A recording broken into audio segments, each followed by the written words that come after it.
Bonjour, cette vidéo s'adresse plutôt à des élèves de seconde. On va utiliser les variations de la fonction inverse pour résoudre des inéquations. Apparaît justement 1 sur x. L'énoncé de l'exercice est le suivant. Résoudre dans R étoile, R privé de 0, les inéquations 1 sur x strictement plus grand que 1 sur x inférieur strictement à 6, et enfin 1 sur x compris strictement entre 1 et 6. Donc pour cela, il faut avoir bien en tête que on va devoir utiliser la représentation graphique de la fonction inverse. Donc j'ai représenté donc la fonction inverse, une courbe qu'il faut absolument connaître pour permettre justement la résolution de ces inéquations. Donc ici, donc vous voyez bien les deux morceaux de courbe qui ne forment qu'une seule courbe, la courbe représentative de la fonction inverse. Donc première inéquation, petit a, on cherche à résoudre donc l'inéquation 1 sur x supérieure strictement à 1.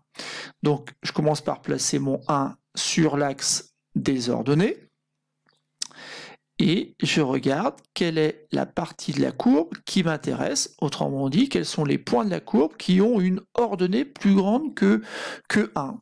Bon, là je me rends compte que finalement ça concerne tous les points qui se trouvent sur cette partie de courbe de là, et uniquement sur cette partie courbe de là. Et sur cette partie de courbe, en fait, tous les points ont une abscisse qui est compris dans cet intervalle-là, alors qui va de 0 exclu à 1 exclu.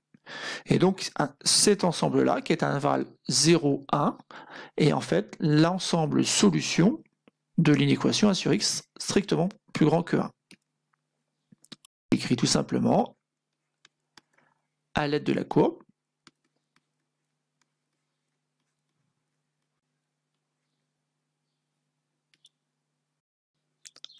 S égale donc 0 exclu, 1 exclu, donc c'est l'intervalle 0, 1.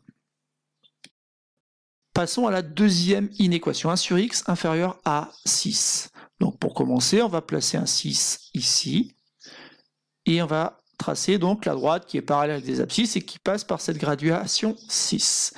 Bon, et moi je m'intéresse donc du coup, vu l'inéquation, à toutes les valeurs de x qui sont donc telles que 1 sur x est plus petit que 6. Ça revient à considérer tous les points de la courbe qui sont en dessous de ces droites rouges. Donc il y a notamment tous ces points-là que je replace en rouge, et tous ces points-là m'intéressent aussi. Enfin, ces points m'intéressent, ce sont surtout leurs abscisses qui m'intéressent. Si vous prenez une valeur a ici, petit a, vous voyez bien que l'inverse, il sera forcément plus petit que 6. Et donc ici, je vais pouvoir prendre, certes, tous les nombres qui sont tous les nombres de moins l'infini à 0 exclus, puisque forcément, toutes les abscisses des points ici font que 1 sur x est plus petit que 6, puisque c'est un plus petit strictement que 0, ça donne une ordonnée strictement négative.